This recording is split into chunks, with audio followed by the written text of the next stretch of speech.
Olá, queridos. Que saudade enorme. Após esse longo período de ausência, eu estou imensamente feliz por estar mais uma vez aqui com vocês.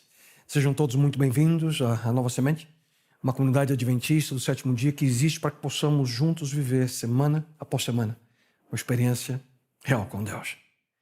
Nesse momento também nós iniciamos a gravação do programa Viva, uma experiência real, que é transmitido pela rede Novo Tempo de comunicação para todo o Brasil e também para os países de fala portuguesa na África.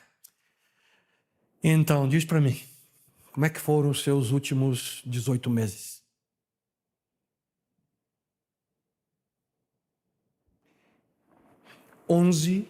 de março de 2020. Foi nesse dia que o mundo finalmente admitiu que algo terrível estava acontecendo. E foi nesse dia, 11 de março de 2020, coincidentemente, que eu, a Nereida e as crianças, a Isonique e a Gabi, tivemos que tomar uma dura e importante decisão. Nesse dia, depois aí de aguardarmos ansiosamente como família, nós estávamos embarcando para vir para cá, para São Paulo, para o Brasil. Exatamente nesse dia. A gente, obviamente, estava escutando o que estava acontecendo em outras partes do mundo, mas tínhamos tudo marcado, passagens, fizemos as malas e fomos para o aeroporto de Chicago.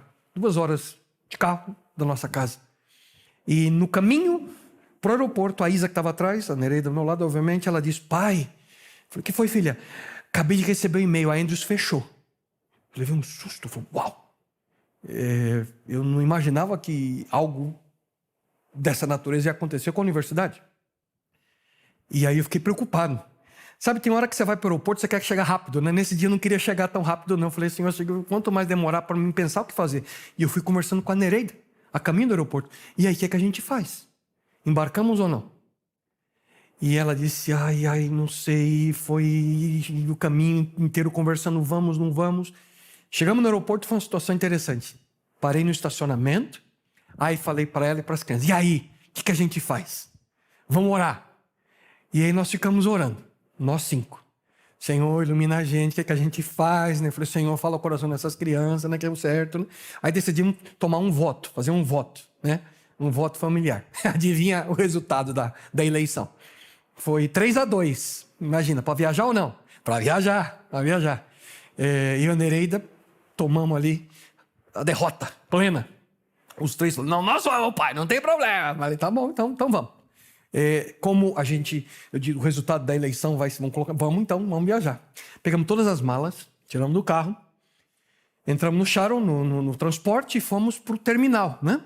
E no caminho para o terminal, eu comecei a olhar no meu celular e eu vi a notícia, que já era quase 9 da noite, que o presidente americano baniu os voos da Europa. Foi exatamente nesse dia, 11 de março. Aí eu falei, Nereida, o negócio é sério, não foi só a Andrews que fechou não, vai fechar o país.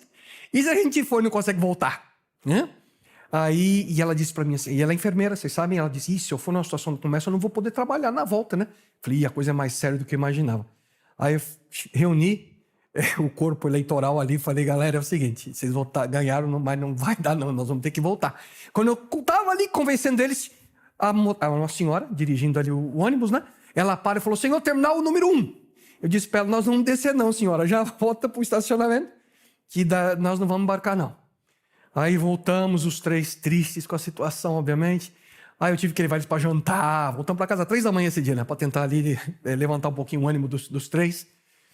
Mas foi a nossa experiência. Desde então, essa foi a última tentativa que tivemos como família para tentar vir para cá. Eles estão morrendo de saudade do Brasil, dos familiares, dos amigos, mas foi nesse dia, 11 de março de 2020. E foi nesse dia, queridos, exatamente que a Organização Mundial de Saúde, ela oficialmente declarou que esse surto com o novo coronavírus havia de fato se tornado numa pandemia global. À medida aí que o vírus se espalhava, né, rapidamente por todo o mundo, como uma tempestade sem controle. Sem controle. E os acontecimentos dos meses que se seguiram, eu não tenho dúvidas que estão registrados na sua mente e na minha. A gente não vai esquecer isso, queridos. Nós estamos vivendo história. E vai ficar marcado na vida de cada um de nós. Na verdade, até hoje a gente sofre de uma maneira ou outra, né? As consequências dessa pandemia. Mas eu tenho uma pergunta importante para você. Será que essa foi a primeira ou a última tempestade? Como é que a gente pode estar pronto na realidade para, quem sabe, problemas e dificuldades que certamente nós que somos cristãos sabemos que virão? Como é que a gente pode estar pronto para enfrentar situações que fogem completamente do nosso controle? Através das tempestades. Esse é o título da série que nós estamos começando hoje. E nela a gente vai tentar buscar na palavra de Deus o caminho pelo qual a gente pode desenvolver, queridos, é resiliência e esperança que possa capacitar a gente a enfrentar as situações que fogem completamente do controle humano. Eu não sei quanto a vocês, mas viver, queridos, a realidade do home office, a despeito das facilidades, não tem sido a melhor solução para a qualidade de vida. Pelo menos para mim, né? Eu não sei vocês. Tem momentos que eu me sinto completamente cansado. Não tem mais separação de vida e trabalho, né? Eu me sinto esgotado. Eu posso dizer que eu acho que nunca trabalhei tanto na minha vida como nos últimos 18 meses. E eu preciso ser sincero com vocês e ir um pouquinho mais profundo nesse assunto. A pandemia me fez pensar e repensar prioridades na minha vida. E naquilo que realmente importa na minha família. Como pessoa e aquilo que buscamos. E depois de tudo que passou e ainda nós estamos vendo que passa, né? Eu quero perguntar para você, quais foram as lições que você aprendeu? Você aprendeu lições nessa pandemia? As lições que nós aprendemos.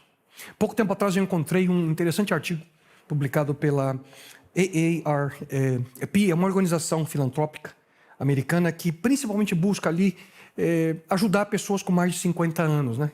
Eu me sinto tão bem que ele se preocupou comigo agora, para que a gente possa envelhecer bem. Então, eles dão apoio para quem tem mais de 50, uns 50, né? E aí, nesse artigo, ele tinha uma lista de lições aprendidas na pandemia. O artigo é longo, são 15 lições. E, obviamente, para você ficar até o fim, eu não vou falar as 15. E eu vou mencionar para vocês só algumas delas. Eu fiz uma seleção de 5. Vou dizer qual é a lição e vou ler para você um texto sobre essa lição. Algumas das lições que aprendemos. A primeira delas. E eu quero que você pense se por acaso se encaixa naquilo que você também passou. Primeira lição. A família é mais importante do que a gente imaginava. A imagem inapagável do idoso morando e tendo que lutar sozinho. Nós precisamos mudar isso. Nós veremos mais pessoas idosas vivendo com suas famílias e morando em comunidades especiais para evitar futuras situações de tragédia. Isso escreveu Mark Friedman, autor do livro How to Live Forever, Como Viver para Sempre. É o poder das gerações que se conectam. Lição número 2. Nós evidenciamos uma revolução, queridos, na medicina. Ouça, uma das maiores lições que nós aprendemos com a Covid é que a comunidade científica trabalhando em conjunto pode fazer coisas incríveis. Isso é real, porque o desenvolvimento das vacinas e outros tipos de remédios que fizeram um período de tempo é extraordinário, porque começaram a trabalhar juntos. Terceira lição. Autocuidado não é autoindulgência. Cuidar de si, o autocuidado não só tem tem resultados positivos para você, mas também dá um exemplo para as gerações mais jovens, como algo a ser estabelecido e mantido por toda a sua vida. Nós não temos tempos aqui para analisar tudo isso, mas é importante você cuidar-se. Grande parte dos efeitos dessa pandemia levou pessoas a pensarem, eu preciso dar mais tempo para mim, cuidar da maneira pela qual eu vivo, que nos leva aqui a quarta lição. O ditado, idade é apenas um número, tem um novo significado. Não se trata apenas da pandemia, diz o Dr. Jacob Mursk, que é um professor da Escola de Medicina de Harvard. não se trata apenas da pandemia. A sua saúde está diretamente relacionada ao estilo de vida. Nutrição, atividade física, peso saudável, um sono reparador. A quinta lição é sobre o aspecto financeiro. Tem uma poupança pronta para a próxima crise. Já estão dizendo, vem, né? E é inacreditável. Esse artigo diz que 4, pasmem com isso, 4 entre 10 famílias americanas não tinha dinheiro suficiente para cobrir uma despesa extra de $400. 4 entre 10. Não tinham nada para cobrir uma despesa extra de $400. Aí eu fiquei pensando, e aqui no Brasil, hein? Provavelmente a situação foi pior. Foi pior. E a lista continua. Uso de tecnologia, os benefícios da telemedicina. Não sei quantos de vocês já foram no médico via Zoom. Eu tive uma experiência interessante. Nós tivemos uma situação na família e foi a primeira consulta que eu fiz com o computador. E funciona, bacana, sabe? O médico conversa com você, faz umas perguntinhas legais, tudo, e te medica como se nada, assim, facilita. Quando a coisa não é tão séria, funciona. Então, veio para ficar. Efeito da solidão na nossa saúde. Quanta gente sofrendo sozinho. Outro aspecto, o crescimento da desigualdade financeira. Quem era rico ficou mais, quem era pobre, mais pobre também.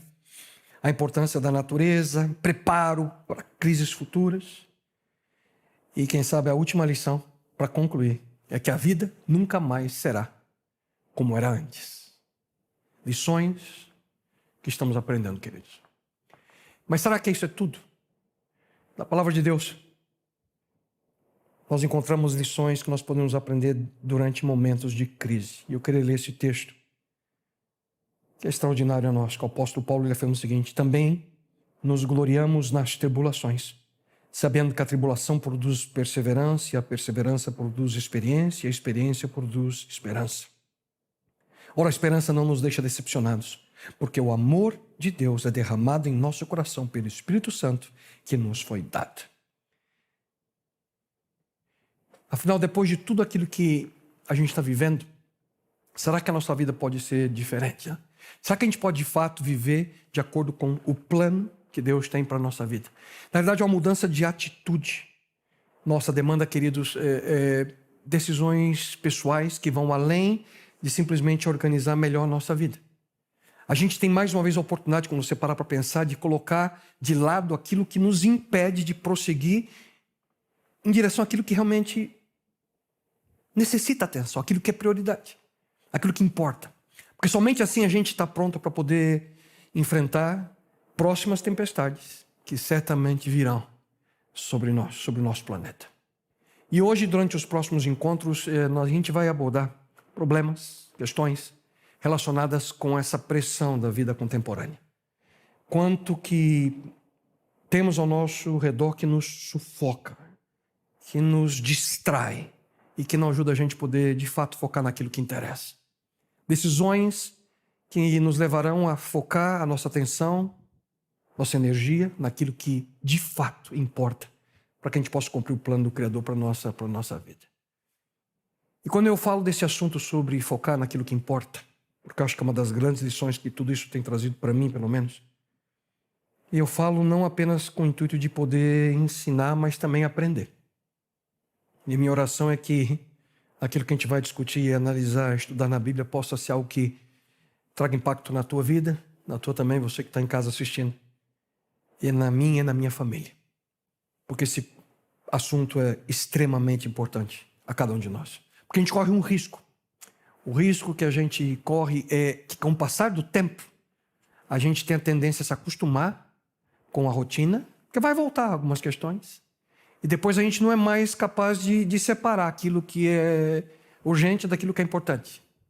E durante essa série nós vamos analisar com atenção algumas das áreas cruciais da nossa vida no intuito de eliminar aquilo que nos distrai, as barreiras que nos impedem da gente viver a vida que Deus quer e o plano que Ele tem para nós, para que a gente possa ter um coração disposto e pronto para enfrentar os desafios que vêm no futuro. Certa vez Jesus Cristo ele disse o seguinte: eu vim para que tenham vida e a tenham com abundância. E essa é a abundância que vem pela graça e poder de Deus na nossa existência. É isso que a gente quer buscar não somente hoje, mas em cada momento das mensagens dessa série e também naquilo que você terá a oportunidade de colocar em prática na tua vida. Mas há algo que eu preciso adiantar para você antes da gente entrar no tema de hoje. Queridos, não tem atalho para esse preparo. Para a gente poder estar preparado para as tempestades do futuro, você tem que se preparar. E exige dedicação, exige esforço, exige da nossa parte algo, ação. Você precisa aplicar, como eu acabei de mencionar, de maneira prática na sua vida aquilo que você ouve. E para isso você não pode desistir. É possível estar preparado. E eu confesso a vocês e vou dizer de maneira clara, eu quero estar pronto, porque essa foi uma. Outras maiores virão. E eu quero que você esteja pronto para esse momento também. Porque quando a gente coloca em prática as sugestões que você vai ouvir, essas sugestões terão, e orientações bíblicas, o potencial de te ajudar a transformar áreas dentro de você, para que você possa desenvolver essa resiliência e essa esperança, que é fundamental. Então vamos então ao primeiro problema de uma vida focada, que necessita ser focada em prioridades e como superá-los. E o problema é distração, ansiedade, preocupação. A gente se distrai de maneira muito fácil. E todos esses aspectos são barreiras, queridos, da nossa vida. Barreiras que entram entre nós e Deus. Quando a gente vive distraído, quando a gente vive separado da vontade de Deus na nossa vida. E se a gente não sabe escolher o que é mais importante na nossa vida, a gente sofre com isso. E antes de avançar, eu queria que você me permitisse contar para vocês, mais uma vez, uma história que absolutamente amo na palavra de Deus. Eu já explorei essa história no passado aqui, mas sempre quando a gente entra nela, uma nova perspectiva, uma nova faceta, uma nova lição você aprende. Quando a gente fala sobre ansiedade e preocupação, eu acredito ser ela fundamental. De todas as pessoas que Jesus teve a oportunidade de interagir na Bíblia, aqui na palavra de Deus, a gente só encontra uma pessoa que recebeu a orientação direta de Jesus Cristo. Ele falou para essa pessoa sobre a importância de priorizar aquilo que realmente é importante. Foi a única pessoa que ouviu isso de Jesus Cristo. Ela era uma amiga de Jesus, uma mulher chamada Marta. E eu queria que você acompanhasse com atenção o texto, o relato bíblico. Diz o seguinte: quando Jesus e os seus discípulos continuavam seu caminho para Jerusalém, chegaram a uma aldeia onde uma mulher chamada Marta deu-lhe hospedagem em seu lar. Maria, irmã dela, sentou-se no chão ouvindo Jesus falar.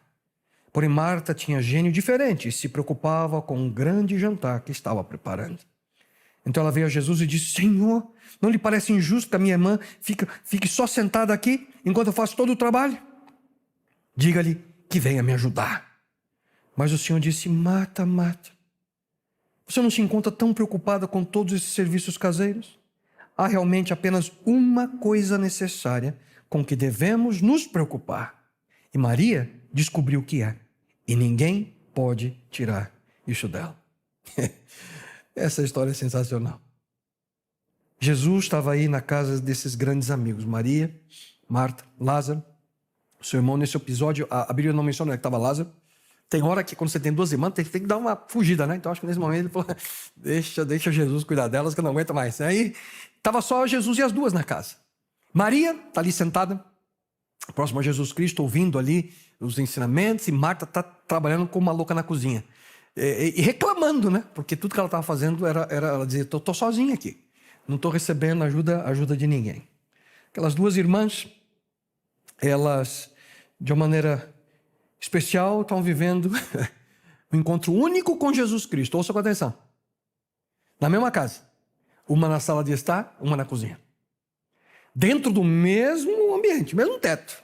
Uma na sala, uma na cozinha. Porque a realidade delas era bem diferente. É interessante que Jesus Cristo disse para Marta, e aqui eu leio na nova versão internacional: Marta, Marta, você está preocupada e inquieta com muitas coisas, todavia apenas uma é necessária. Maria escolheu a boa parte e essa não lhe será tirada. E muito provavelmente Maria e Marta não tiveram muito tempo para preparar essa visita para Jesus Cristo. Pelo que a gente lê, né, a gente deduz isso. Parece que Jesus veio de maneira meio inesperada. E Jesus, pela amizade que tinha com eles, eu acho que ele sentia vontade, né, de aparecer do nada assim. Cheguei, vou ficar aqui com vocês. Deu uma paradinha ali para poder descansar e desfrutar um pouquinho da amizade desses amigos ali na cidade de Betânia. E Maria decide ali, obviamente, sentar pertinho de Jesus. E eu acho que eu fiquei imaginando um bate-papo de Maria com Jesus. E aí, mestre, como é que foi? Como é que tá a vida? Bacana? E esses caras aí, esses estão ainda no pé, esses fariseus, deram aí uma trégua para ti, como é que tá a coisa, né? Muita dor de cabeça com eles. Eu fico imaginando ali uma conversão, ela conversando com ele, mas Marta não. Marta não estava na conversa. Diz o texto que Marta estava ocupada, correndo ali de um lado para o outro para fazer tudo ali o que ela imaginava ser o melhor para Jesus Cristo. Uma velocidade alucinante ali preparando tudo, demonstrando ali ser uma boa anfitriã, preparando algo especial para Jesus. E provavelmente, quem sabe, para os discípulos, quando Jesus aparecia, vinham uns 12 atrás, né? Imagina o desespero da Marta. E se os caras chegam também, como é que eu faço aqui, né? Enquanto está um só. E ali ela preparando tudo, fica imaginando, né? Ela preparando ali a entradinha para Jesus, né? Uns canapés especial, preparando ali a salada, o prato principal, sobremesa, uma tigela de açaí maravilhosa que eu adoro, né? Eu acho que foi isso que Marta estava fazendo para Jesus, que é tão bom. Querido, se você tem a personalidade do tipo de Marta, e é aquele tipo de pessoa, você conhece, né? Que está dirigindo, está lendo o jornal ao mesmo tempo. Tem uns aqui que eu conheço, né? Dirige, lê jornal ao mesmo tempo, responde e-mail, text message, né? Ouve o rádio, faz tudo ao mesmo tempo, né? E fica olhando para ver se não tem uns amarelinhos. Tem ainda aqueles camaradas que multam por aqui ainda? A gente fica desesperado com eles, né? Fazendo um monte de coisa. Ai, se eles soubessem, né? E aqui, às vezes, quantas vezes já vi você parar no farol, tem gente se barbeando, mulher se maquiando. O pessoal gosta de fazer tudo ao mesmo tempo. Isso é tudo as Marta. Vive para fazer coisa, né? É interessante que logo no início aqui do texto, diz que Marta, né, recebeu Jesus Cristo na sua casa. Então, na realidade, a implicação primária aqui, como ela recebeu Jesus na casa, é que Jesus era um hóspede de honra para ele. Ele estava hospedado. Eu até achei interessante quando veio a minha ideia, na Martha Inn by Marriott, né? O local que Jesus estava lá, um local especial. Marta cuidando de tudo. Vai ser demais. Cristo vai amar.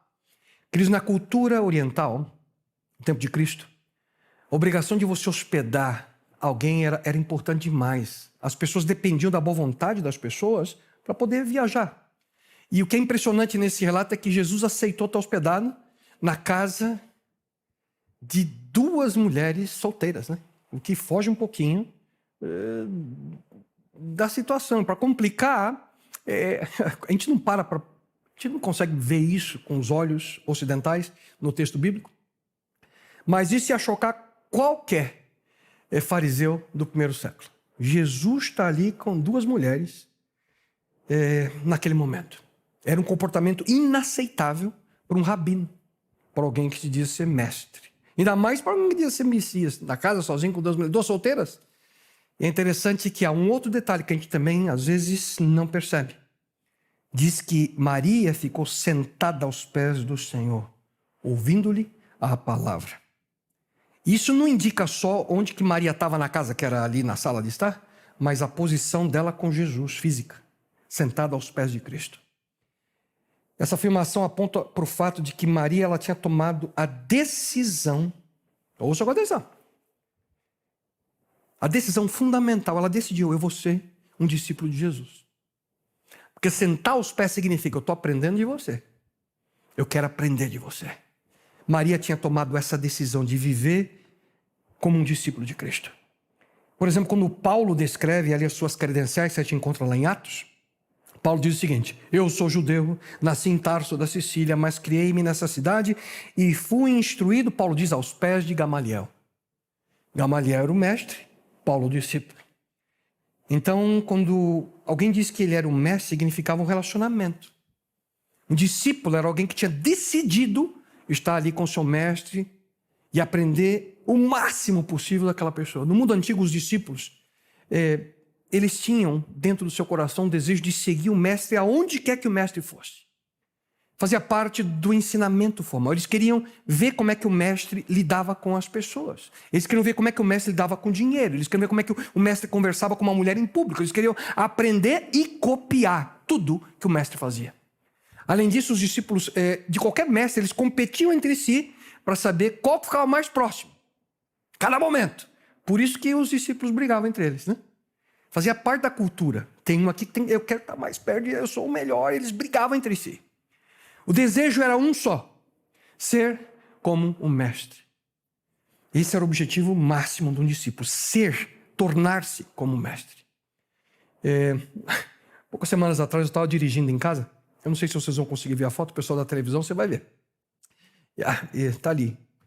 Tive que parar o carro, passando um monte de patinho. A mãe e os patinhos, tá mais impressionante. Eles pisam exatamente onde a mãe pisa, né? Igualzinho aquela filha. Quando eu parei o carro, fiquei esperando alguns segundos passando a filha, e eram diversos, viu? Diversos patinhos seguindo a mãezinha. Copiando. Queriam copiar. E o que importa era exatamente fazer igual. Era viver a experiência do mestre. Isso que realmente eles buscavam. O que importava não era o que eles estavam fazendo, era estar ao lado do mestre. Cada oportunidade era uma oportunidade de aprender do mestre.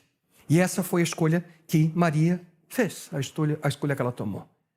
Cristo disse que entre tantas coisas que ela poderia estar fazendo, e aqui de maneira especial a Marta, apenas uma é necessária. E essa tinha sido a escolha de Maria.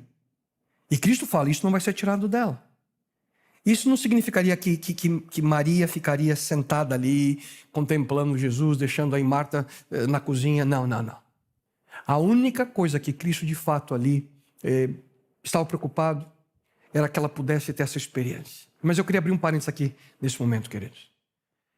A decisão que nós fazemos e tomamos como seguidores de Jesus Cristo está centrada na escolha constante de estar ao lado de Jesus a cada momento, de estar próximo a Ele, de ser semelhante a Ele. E às vezes a gente não para pensar nisso, que como discípulos de Cristo nós precisamos constantemente ter isso em mente, ser como Cristo. E eu tenho uma pergunta para você essa noite, você que está em casa. Você faz essa escolha com que frequência? Como é que seria a sua vida se cada manhã você levantasse com essa oração: Senhor, hoje eu quero viver como tu és. Quero ser como o Senhor é, Jesus. Como seria esse mundo se as pessoas acordassem pela manhã e dissessem: Jesus, eu quero viver ao teu lado. Talvez alguns de nós podemos até estar pensando, né? Eu não sou muito qualificado para pedir isso para Deus. Eu queria só lembrar para você alguns detalhes interessantes que a gente não para perceber. Antes de Cristo, você tem noção quantos rabinos ou mestres tiveram um discípulo mulher? Nenhum, zero. Nenhum mestre de respeito ia permitir que a mulher se aproximasse. Sentar aos pés, esquece.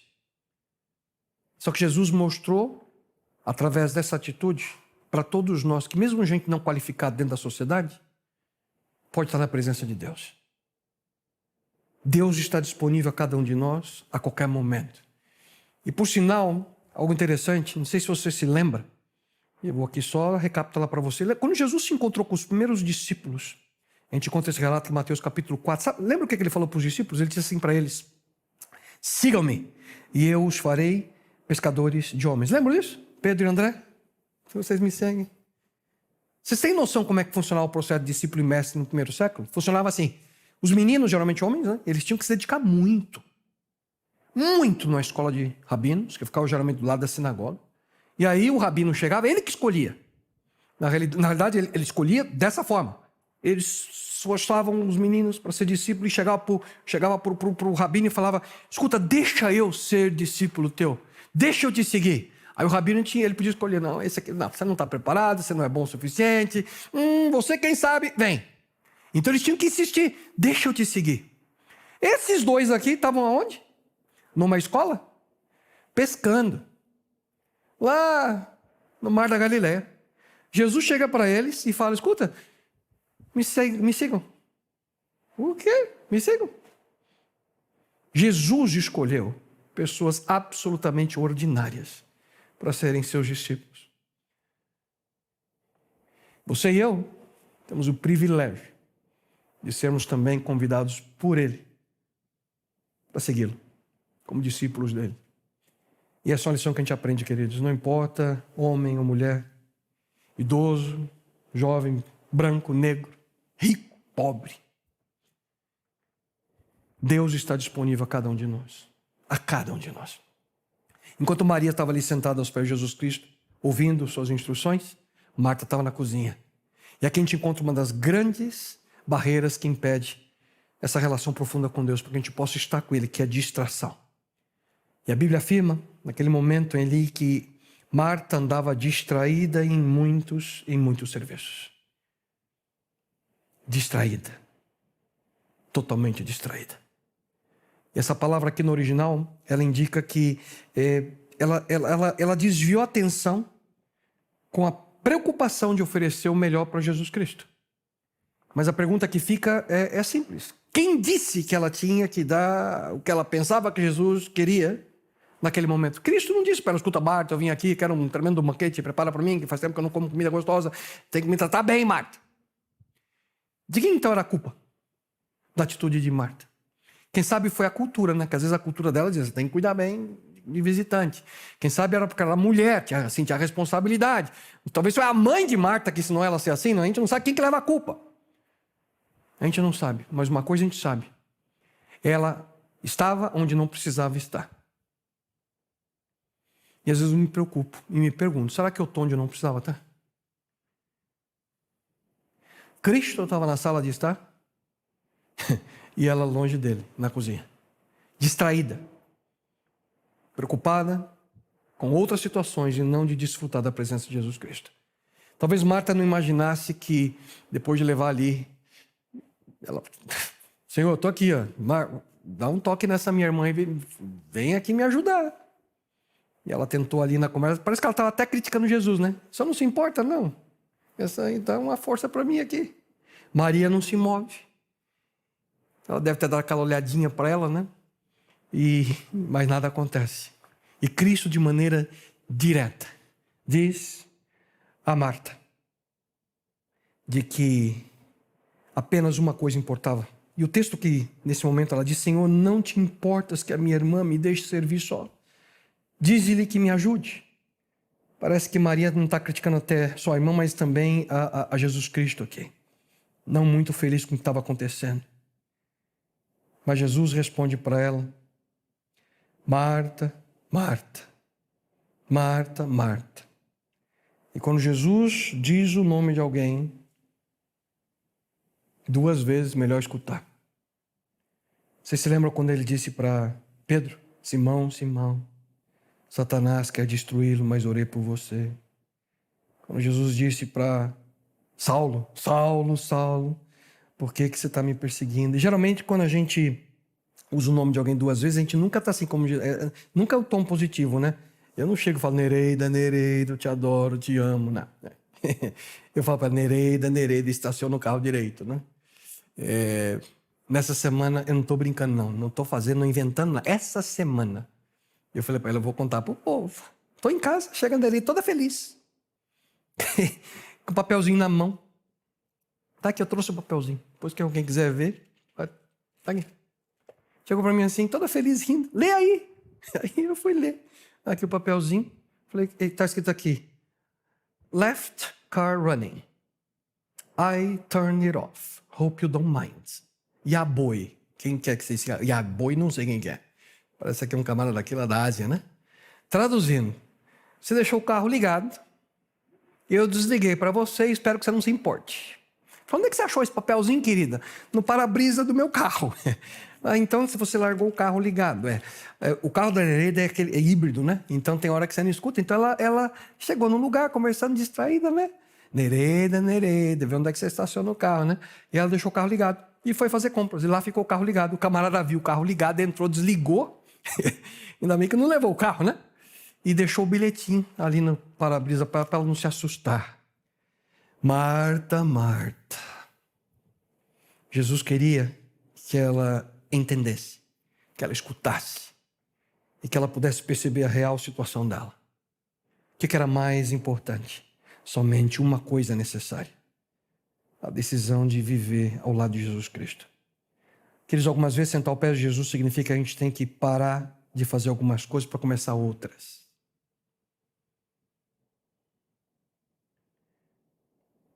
Quem sabe focar naquilo que de fato importa, aquilo que de fato nós precisamos. Às vezes a gente gasta muito tempo com outras coisas, muito tempo com TV, muito tempo com leitura, boa até, mas que não nos permite viver de maneira profunda com Deus. E eu queria que vocês nunca se esquecessem de que Marta, ela não está fazendo o que era pecaminoso. Ela não está fazendo nada de errado. Ela está fazendo o melhor para Cristo. Ela não está quebrando nenhum mandamento. Não está fazendo fofoca das vizinhas. Não estava tendo um comportamento imoral com outra pessoa. Ela estava só distraída.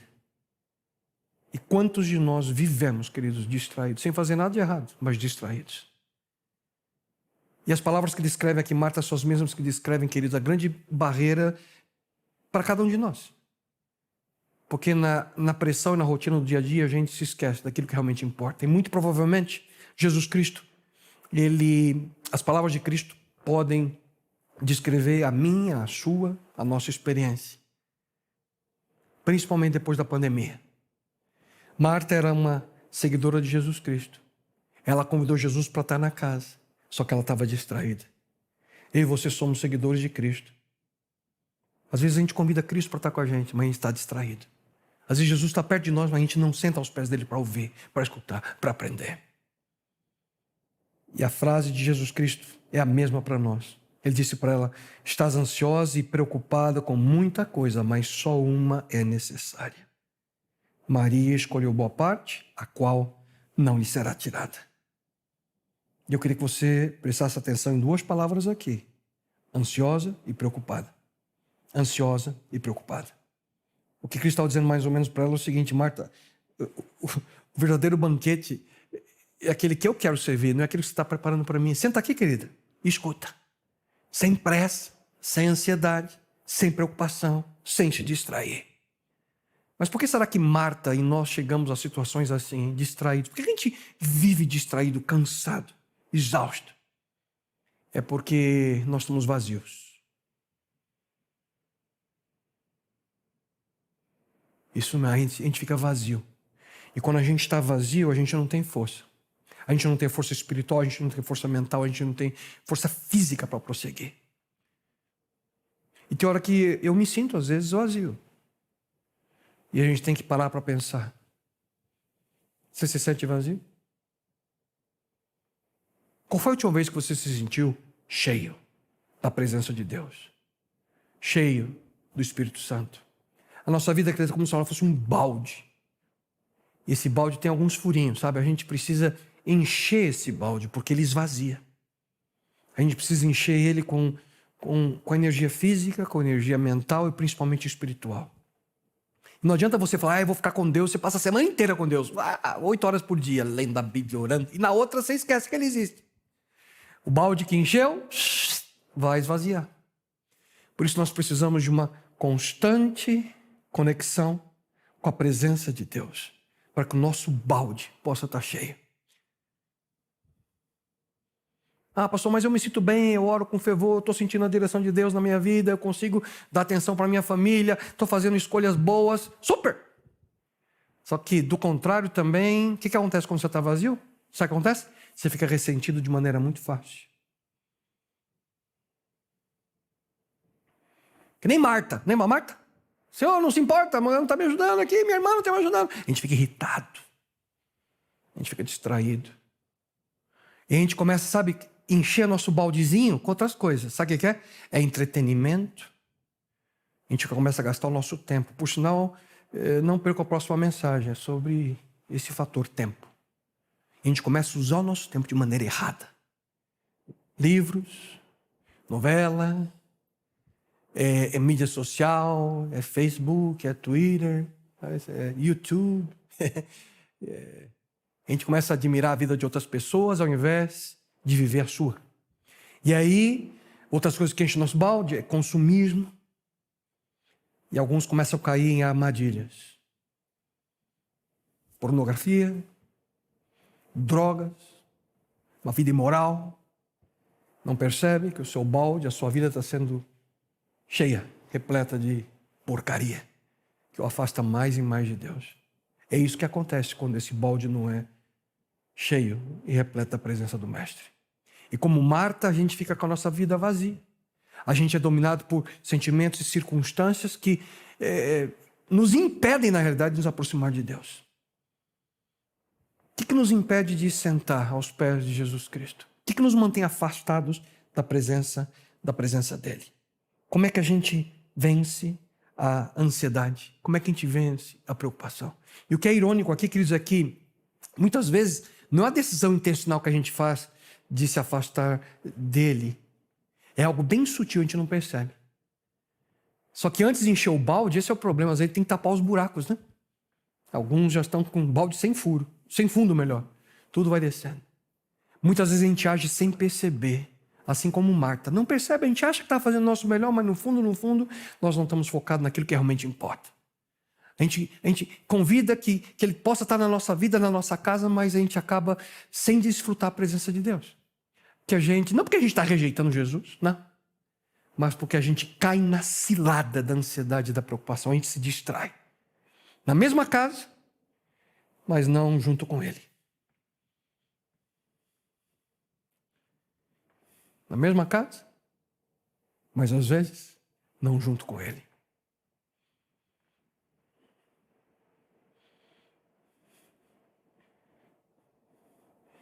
Jesus está na sala de estar e a gente está na cozinha. Jesus quer nos ensinar, queridos, a como viver confiando nele. A gente quer tocar nossa vida sozinho, né? Mas quando a gente decide viver como Marta, a gente tem a ilusão de que a ansiedade e a preocupação vai aumentar a nossa capacidade de controlar o mundo. Eu preciso controlar as coisas. E aqui eu me coloco porque eu sou um control freak. Eu quero controlar as coisas. E tem hora que eu tenho que aprender lições. E Deus me ensina. E algumas doem. Dói muito. Se de alguma forma você pensa que você tem que... Como é que a gente para de se preocupar, né? A gente pensa, se eu parar de preocupar, algo errado vai acontecer. A gente precisa aprender a confiar de maneira completa, de maneira plena em Deus. Porque eu acho que uma das grandes lições que tudo isso que aconteceu nos últimos meses nos ensinou é o seguinte, queridos. Tem coisa que a gente não pode controlar. A gente simplesmente não tem como controlar. Não há como. Não temos a força, a gente não consegue enxergar, não consegue ver. E é uma das grandes lições que a gente está aprendendo. A gente está sendo forçado a aprender nesses últimos meses. Lá em casa a gente está passando um momento interessante, né? As crianças crescendo, agora cada um deles decidindo o futuro, né? A gente vê os filhos, né? Que eram babies, agora é o futuro. E pergunta, filho, aí vai fazer o quê? Filha, vai fazer o quê? A gente fica preocupado. E vocês não sabem tanto que eu gosto de controlar as coisas. Vocês não fazem noção como é que é. Acha o pastor um cara de santo que eu quero controlar todo mundo.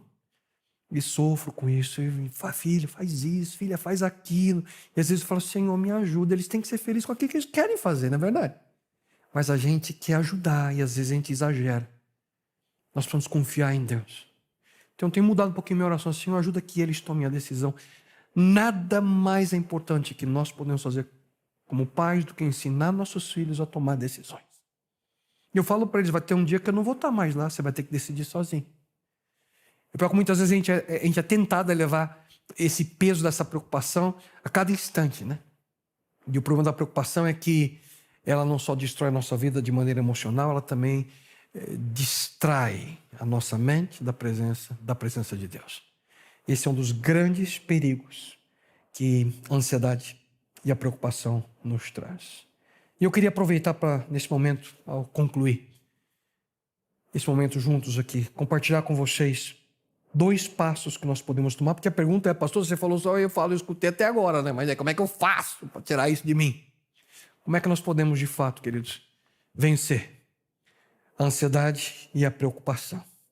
Simples, eu quero compartilhar com vocês apenas 2 passos.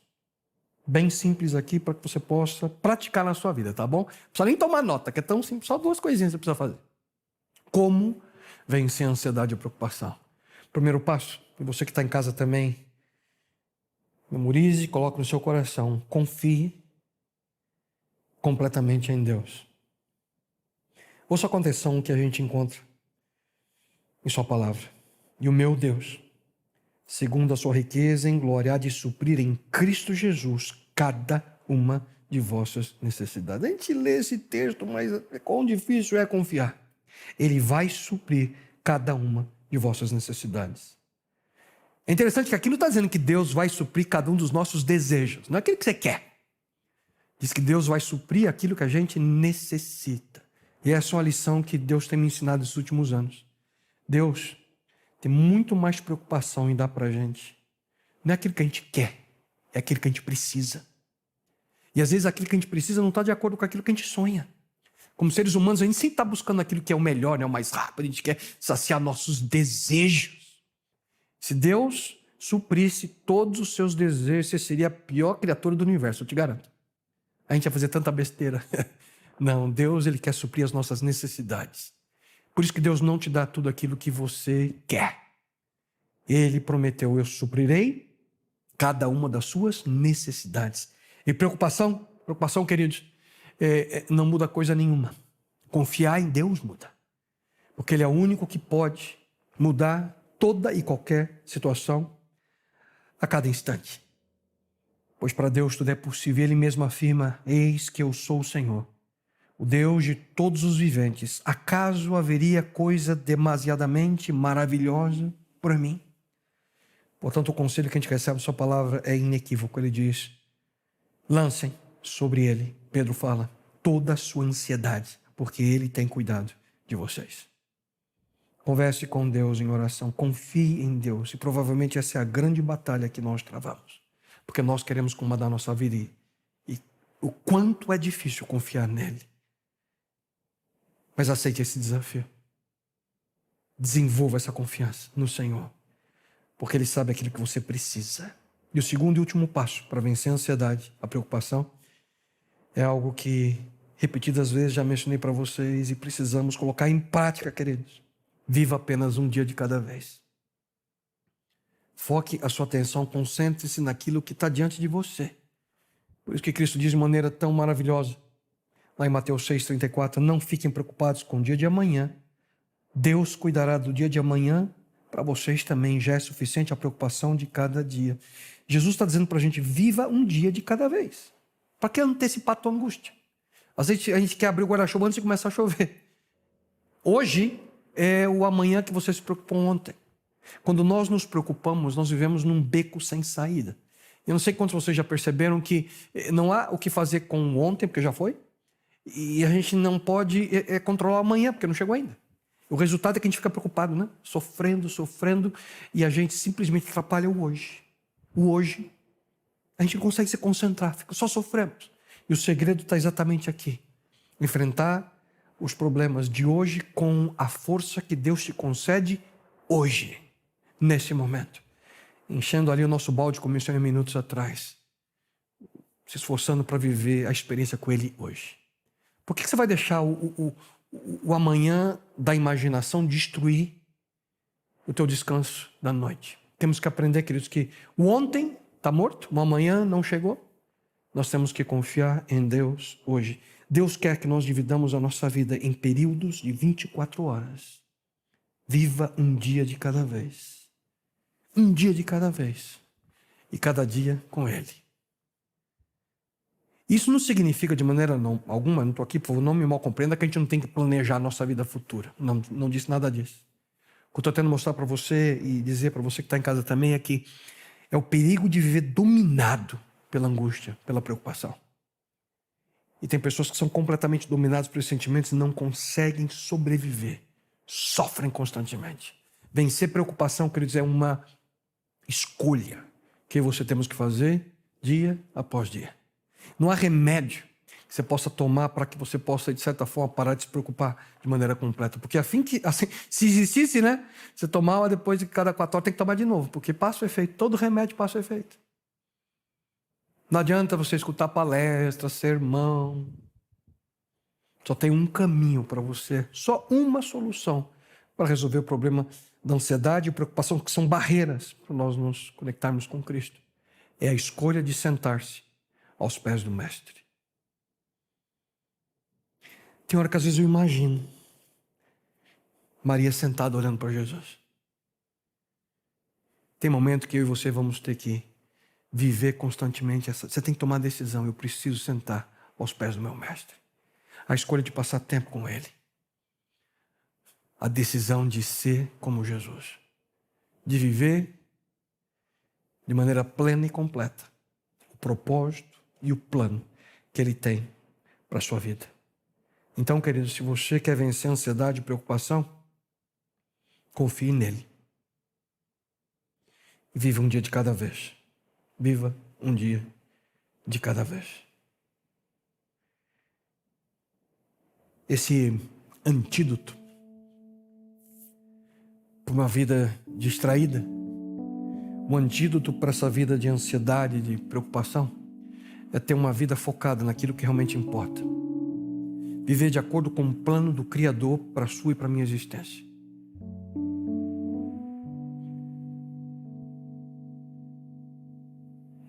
Eu sei que tem momento que você talvez sinta, porque eu já senti isso na minha vida.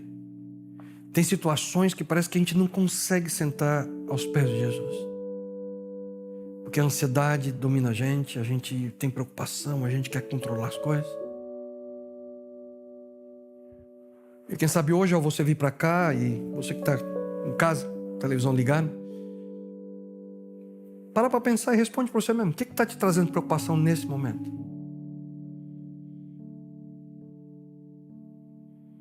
O que é aquilo que agora você pensa te dá aquele friozinho no estômago?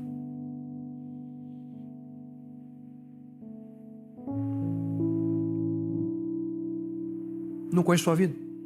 Você sabe. Eu sei de algumas questões que se eu parar para pensar agora, eu vou sentir isso. É o lado humano. Mas mesmo quando eu sinto assim, eu preciso tomar decisão. O Senhor está aqui nas tuas mãos. E, na verdade, eu não faço ideia do que está passando agora. E na verdade não importa, né? O que importa é que Ele sabe o que você está passando. Deus sabe exatamente o que você está passando e Ele sabe exatamente o que você precisa nesse momento. Ele sabe o que você deseja também, o que você quer. Mas acima de tudo, Ele sabe o que você precisa.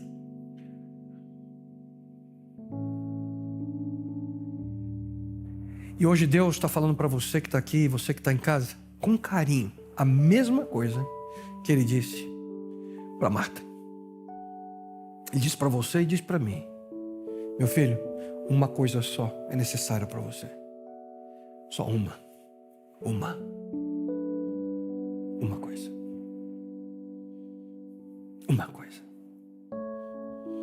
Uma, não é duas. Uma. A real presença dEle na sua vida. E Ele vai prover para você e vai suprir, como nós lemos, aquilo que você precisa. Se você coloca Ele em primeiro lugar na sua vida. Porque quando Ele está em primeiro lugar na sua vida, você deixa de ser distraído por outras coisas. A gente consegue colocar a nossa atenção, nosso foco nele. Parte da nossa vida, a gente pode viver como Maria fez, né? Ali na sala de estar. Tem momentos que a gente desfruta, que a gente está em paz no relacionamento com Cristo. Parece que é o momento que o nosso balde está enchendo. Que alegria.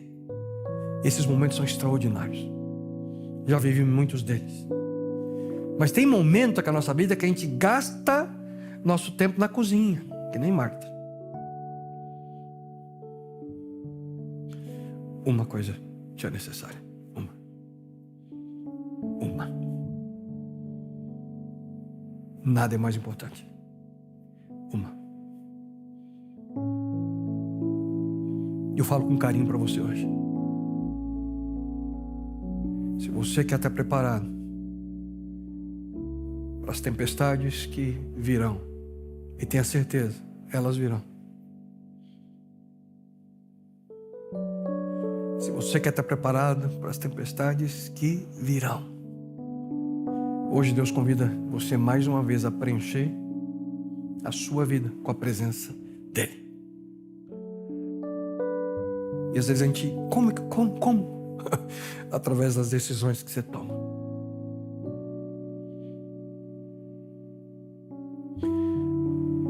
Uma escolha.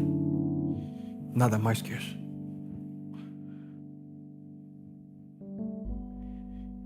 Uma coisa. Uma escolha. E eu te pergunto, qual que vai ser a sua? Não diz para mim, não.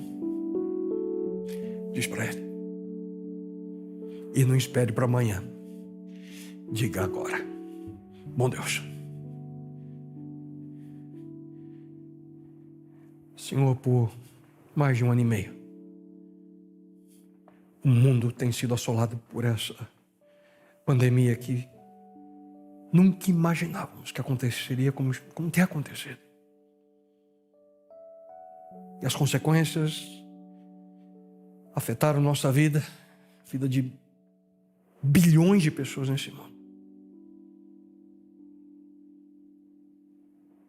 E quando a gente para pensar nas lições que estamos aprendendo, ou que aprendemos, ou que teremos que aprender, a gente chega à conclusão, Senhor, que quem sabe a vida nunca mais será como foi antes.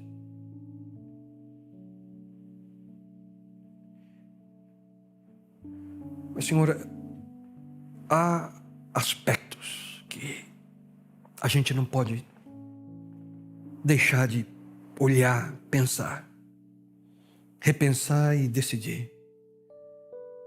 Como lidar com família, como lidar com o tempo, como lidar com nossas finanças, trabalho, saúde.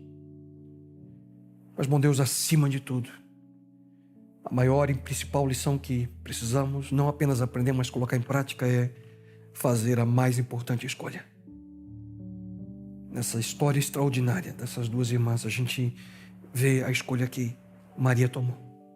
E aquilo que Cristo disse para Marta: filha querida, uma coisa só é necessária. E hoje, Pai, eu te suplico que em tua misericórdia tu possas, Senhor, falar ao coração desse grupo maravilhoso de pessoas que está aqui. Tu conheces a vida de cada um deles. Pai, diz para ele, diz para ela.